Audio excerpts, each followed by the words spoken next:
In 2007, I got a chance when I was in college to travel to Germany.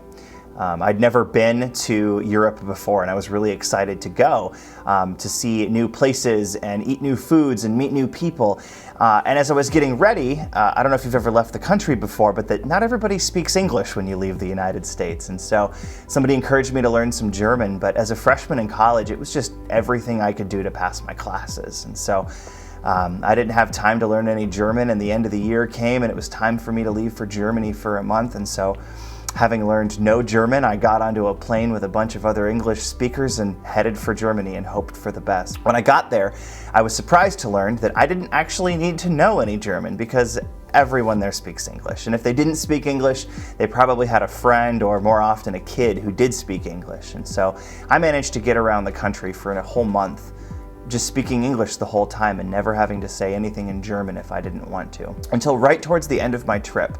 We were in this sleepy little German river town, and I was walking down the street and I heard a man playing guitar, and he was great. He was just an incredible musician, and so I walked over and he wrapped up the song he was playing and he started to get out his coffee and a sandwich, and I said, "You're a great guitarist," and he just kind of looked at me and turned his head sideways and he goes, "Deutsch?" And I go, "No," and he goes, and he kind of gave me that look like he couldn't understand a word that was going on, and so he looked at me and he said, "Italiano?" And I said, "No."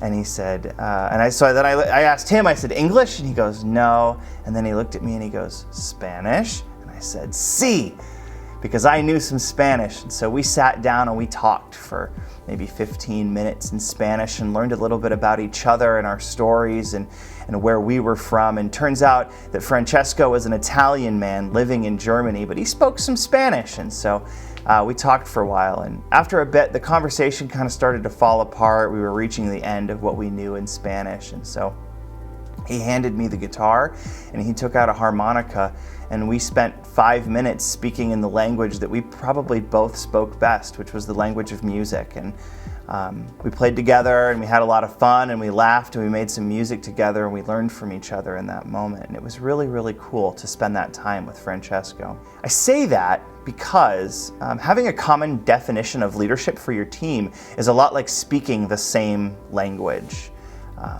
Francesco and I didn't speak the same language, and as we got closer and closer and stronger in the language that we were speaking, it became easier for us to work together, to communicate together. And the same is true for you and for your teams. When your teams grow in your common understanding of what leadership is, you will grow in your ability to speak together and work together, and great things will come from it.